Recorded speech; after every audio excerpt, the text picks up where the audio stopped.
How's it going, guys? My name is Roman, and today I have a different type of video for you guys today. So, like, normally, I only have 3 videos up at the moment, but normally I do gaming videos, but today it's a different style. It's more of a commentary video today, and as you can see, I do have WWE gameplay there, and that is the topic that I'm going to be covering today, the WWE.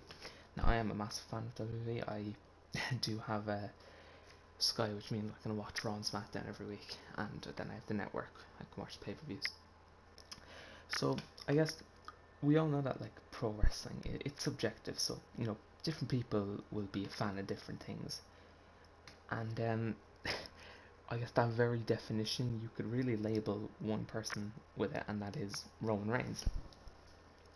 So I say for about 3 years at this point, Roman has been extremely polarizing as the WWE. Like that's the word WWE use a lot to describe him or John Cena, and he's been to a point where he's been like cheered massively to being booed out of the ring, really. And in my opinion, this was never more evident than the night after WrestleMania 33 when he beat Undertaker, and he was booed for, was it? I can't remember how long. I think it was 8 minutes or something. And he just said, "This is my yard now." But I don't think he's ever officially really been a heel. And that's kind of weird to say because the WWE don't acknowledge those terms, face and heel. But like you know when someone's a heel when they're a babyface. So Roman has never been really a heel if you kind of don't count the kind of start of his time with the Shield, because he was a face in the Shield as well. But so we'll ignore that time. Let's just say for all of his single run, he's been a babyface. But the boos that he got really didn't really stem from his character being a bad guy. The boos were essentially a message to WWE creative, more specifically Vince, that read, "Stop forcing Roman down our throats every week." And it was true. Every week, every pay-per-view, Roman Reigns was the center of attention, and it became very stale very quick. But when Roman returned from his battle with leukemia, which he fortunately won, he was, as predicted, cheered massively. However, not even 4 months after his return, it looks like Roman may be headed back down that cheer boo road once again. So this video is really about the reasons why I feel personally WWE should turn Roman Reigns officially heel. And like right now. Now, to be like now, I mean like when he finishes up his feud with Shane McMahon and Drew McIntyre, then do something with him.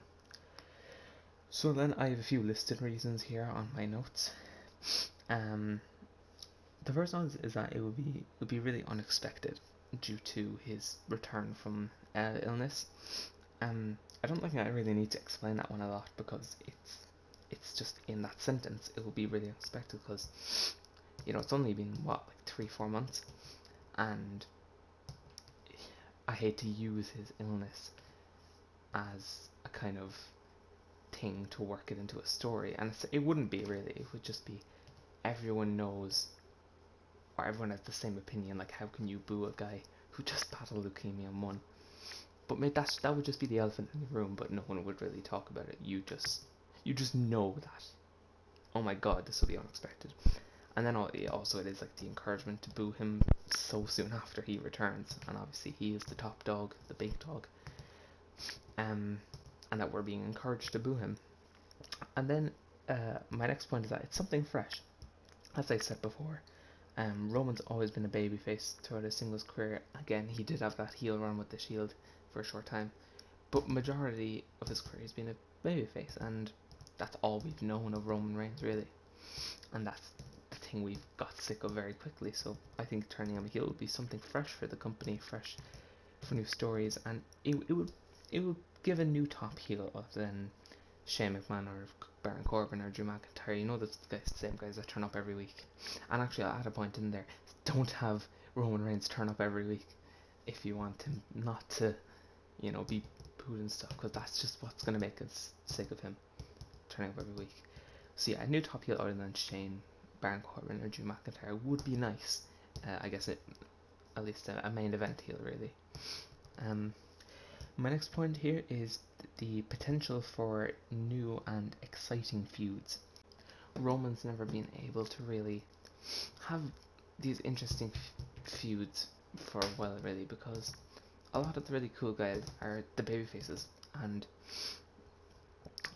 there's rarely any really interesting heels on the roster. I mean, you do have a few, but I don't think the majority, anyway, for me, are that interesting.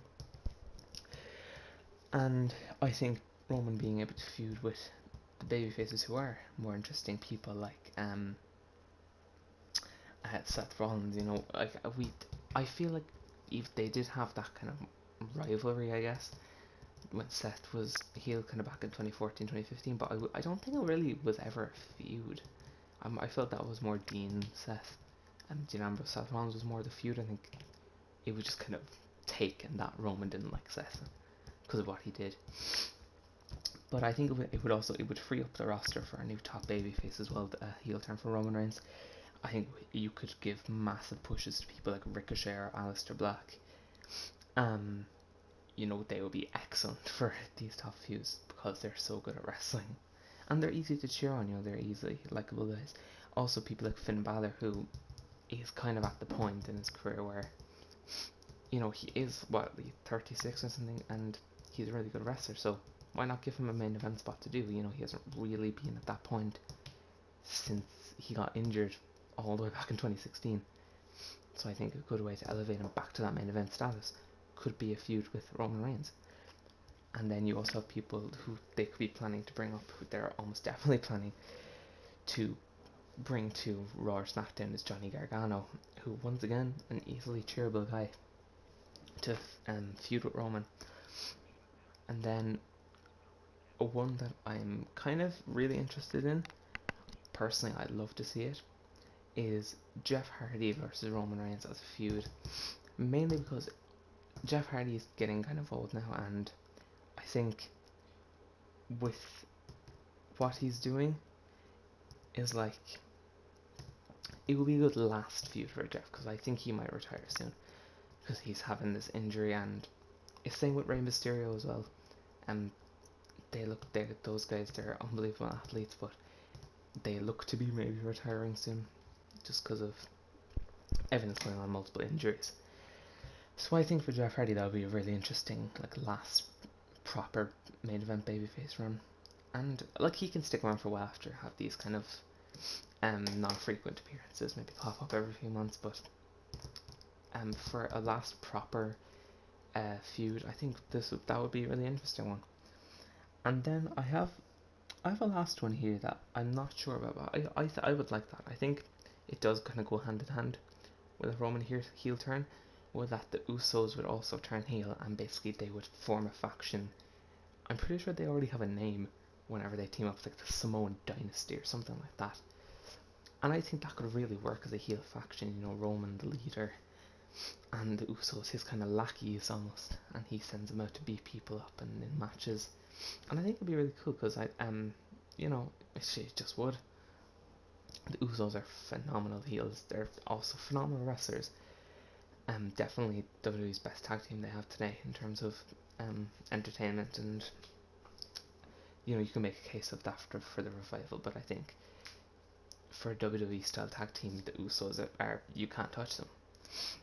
So yeah, they're pretty much all my reasons for Roman Reigns to turn heel. I didn't really take me that long to come up with. I think they're ones that we may have all thought of at some point, and never really put much thought into how they would do it. And if that's a video you guys want me to make soon, I definitely will make it. I think at this point in time, with the rising popularity of AEW, WWE needs to start taking risks and doing things to keep the audience invested in the stories. They need to start taking loads of risks, actually. Things that nobody would expect to happen. Or the audience, at least the majority of the wrestling audience, they will get tired, and slowly or quickly, however it happens, they'll transition away from WWE and go to watch other promotions like AEW or New Japan, or possibly other indie promotions like Ring of Honor, ICW. And WWE would just left with a much more casual audience who aren't hardcore, who won't really go over to those indie promotions. And it'll just feel really plastic from then on. And WWE may not be the top dog anymore. And okay, obviously this isn't like the sole thing that will save WWE from becoming irrelevant. I don't think WWE could ever go irrelevant. They're too big, but I mean in terms of audience, it could be extremely risky for them if they continue the way they're doing right now. So yeah, if you did enjoy this type of video, guys, do leave a like and subscribe to the channel. It is extremely helpful. I may do another one of these sometime, something different, still WWE related, but a different type of topic. Also, do leave a comment if you agree or disagree with anything I've said in this video, and tell me what you think of this topic. Should Roman Reigns be turned heel? Should he continue to be a babyface? And how could WWE utilize that? So hope you enjoyed, and I'll see you in the next video. Goodbye.